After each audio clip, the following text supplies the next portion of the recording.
Welcome to Fountain of Hope Addiction Treatment Center. We opened this home in the year 2009 with the aim of helping and taking care of people who are addicted. I'm sure you cannot walk a kilometer without finding someone who is drunk, or even hearing of someone who is drunk or someone who has already been messed up in drugs. And the main thing that made us to come together is the cry of how many people who are wasted outside there and they are not fulfilling their purposes.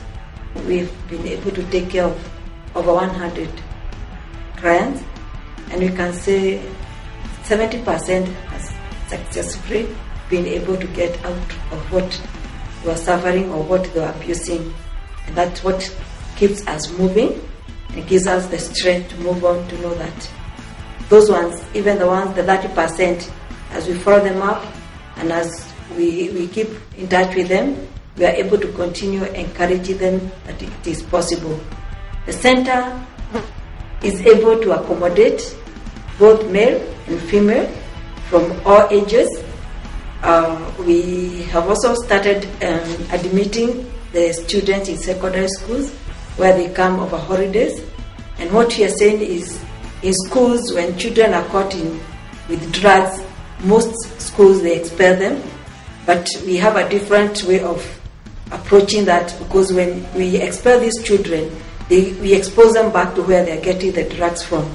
And what we are working on is to sit down with the parent, the principal or the teacher responsible, and the child, and we agree that instead of expelling this child and exposing him more to drugs, we agree the child continues with studies, but over the holiday the child comes and has a session, then take the child back home, then open the school and come back over the holiday. Then the ones who are out of school, we take from ages 17 far to 65. So we are open, both male and female. In rehabilitation, the program runs for 12 weeks. As you know, when many of the addicts or alcoholics, they come in, some of them would come in when they are either intoxicated or they are just coming out of intoxication, or they are having withdrawals. So when they come in, they have to go through a moment of withdrawal, which would almost take a week or two.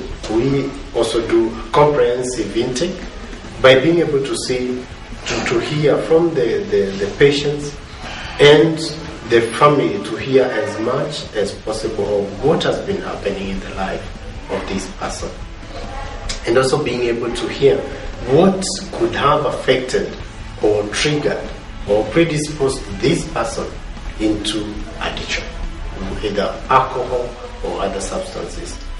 And then within the program is so structured that we are able to have continuous assessment to see what is the personality of the person, what are the triggers in this person, what could be could it be the area, society in which he or she lives in, and also be able to see how best can we support and engage the person to transform his or her life.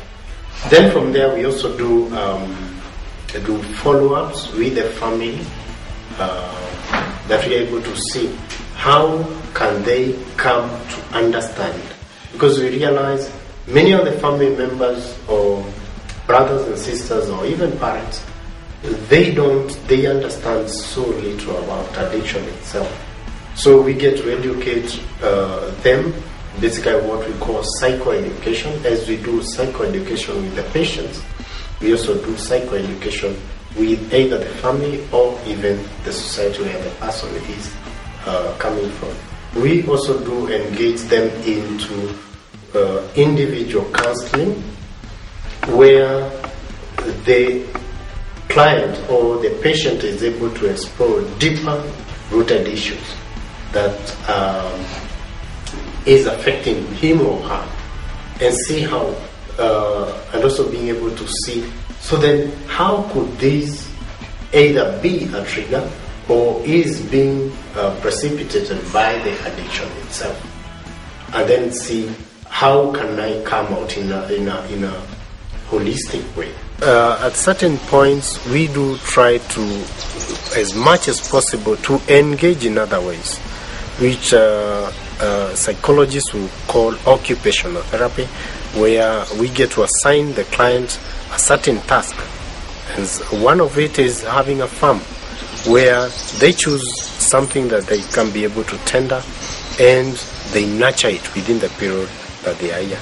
So this makes it even more comprehensive, besides at a certain point engaging the patients in finding their route, finding their way back to a connection with the higher power.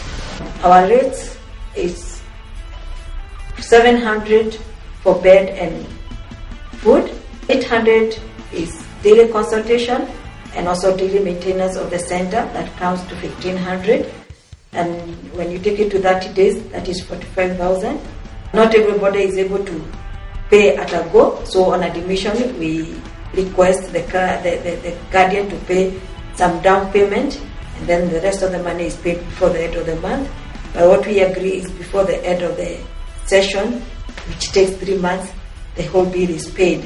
And this poses a big challenge outside the community, because not many people who are able to pay this amount, but the need is there. So we are flexible, not to close doors to people when they are in need and they're not able to pay the money.